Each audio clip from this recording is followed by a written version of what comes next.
Alright, so this happened to me about a year ago. I still get chills thinking about it. I'm not the kind of person who believes in ghosts or anything like that, but, well, let's just say I don't go to bars alone anymore. It was a Friday night, and I'd had a rough week at work. You know how it is, deadlines, meetings, the usual grind. I just wanted to unwind, so I decided to hit up this little dive bar on the edge of town. It was one of those places you've probably driven past 100 times, but never noticed. The sign outside was faded, and the windows were so dark you couldn't see inside. But hey, it looked quiet, and that's exactly what I needed. I walked in, and the place was, well, it was exactly what you'd expect. Dim lighting, sticky floors, and the faint smell of stale beer. There were a few regulars scattered around, nursing their drinks, but otherwise, it was pretty empty. I grabbed a seat at the bar and ordered a whiskey. The bartender, an older guy with a beard and a tired look in his eyes, nodded and poured my drink without saying much. That's when I noticed her. She was sitting at the far end of the bar, just glowing. I mean, not literally, but there was something about her that caught my eye. She was wearing this stunning red dress, sleek, elegant, the kind of thing you'd see in an old Hollywood movie. Her hair was dark, curled perfectly, and she had this timeless beauty about her. She looked like she'd stepped out of another era. Now, I'm not usually the type to approach strangers, especially women, but there was something about her that just drew me in. Maybe it was the way she sat there, so poised and mysterious, or maybe it was the fact that she seemed so out of place in that dingy bar. Either way, I couldn't stop staring. I finished my drink and decided to work up the courage to talk to her. I mean, what's the worst that could happen, right? She could say no, and I'd go back to my whiskey. No big deal. So I walked over, trying to look casual, and said, "Hey, can I buy you a drink?" She didn't answer. She didn't even look at me. She just sat there, staring straight ahead like I wasn't even there. I figured maybe she didn't hear me, so I cleared my throat and tried again. Excuse me? Can I get you something?" Still nothing. Not a word, not a glance, just silence. At this point, I was starting to feel a little awkward. I mean, there I was, standing there like an idiot, while she completely ignored me. I glanced around, wondering if anyone else had noticed, but no one seemed to care.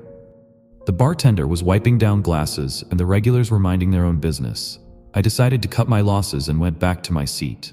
Maybe she was just shy. Or maybe she was waiting for someone. Either way, I wasn't going to push it. But here's the thing. I couldn't stop watching her. There was something so hypnotic about her. The way she sat there, so still, so perfect. It was like she wasn't even real. A little while later, I noticed her get up and walk toward the door. She moved so gracefully, like she was floating. I watched her leave, half expecting her to look back, but she didn't. She just disappeared into the night. I turned to the bartender and said, "Hey, who was that woman in the red dress?" She didn't say a word to me. The bartender froze, like literally froze. He stopped wiping the glass in his hand and just stared at me. "What woman?" he asked, his voice low and serious. "The one in the red dress," I said, pointing toward the door. She was sitting right over there. The bartender's face went pale. He put down the glass and leaned in close like he was about to tell me a secret. "Listen, buddy," he said. "There hasn't been a woman in a red dress in this bar for a long time." I laughed. I mean, what else could I do? "Come on," I said. "I just saw her. She was right there." The bartender shook his head. "You're not the first person to say that," he said. "But I'm telling you, there's no woman in a red dress, not anymore." That's when I started to feel uneasy. The way he said it, like he was warning me about something. I asked him what he meant, and he sighed, like he didn't want to tell me but knew he had to. "Years ago," he said, "there was a woman who used to come here. She was beautiful, just like you described. Always wore a red dress. She'd sit at the end of the bar, just like you said, and she'd never talk to anyone. People thought she was, mysterious, I guess. But then one night, something happened." He paused like he was trying to figure out how to say it. "She was waiting for someone," he continued. "A man. They'd been seeing each other in secret, but he was married. That night, his wife found out. She came here to the bar and, well, let's just say things got ugly." I could feel my heart starting to race. "What happened?" I asked. The bartender looked me straight in the eye. The wife shot her, he said. Right here, in this bar. The woman in the red dress died on the spot. And ever since then, people say they see her. Sitting at the end of the bar, just like she used to.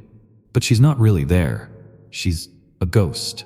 I laughed again, but it was nervous laughter. Come on, I said. You're messing with me, right? The bartender didn't laugh. He just shook his head. I wish I was, he said, but you're not the first person to see her, and you won't be the last. I didn't know what to say. I mean, how do you respond to something like that? I finished my drink, paid my tab, and got out of there as fast as I could. But here's the really creepy part. A few days later, I was going through some old photos online, just killing time, when I came across a picture of the bar. It was from the 1950s, and there, sitting at the end of the bar, was the woman in the red dress. She looked exactly the same as I'd seen her that night. I don't know what to think. Maybe it was just a coincidence. Maybe my mind was playing tricks on me. But I'll tell you this, I haven't been back to that bar since, and if I ever see a woman in a red dress again, I'm running the other way.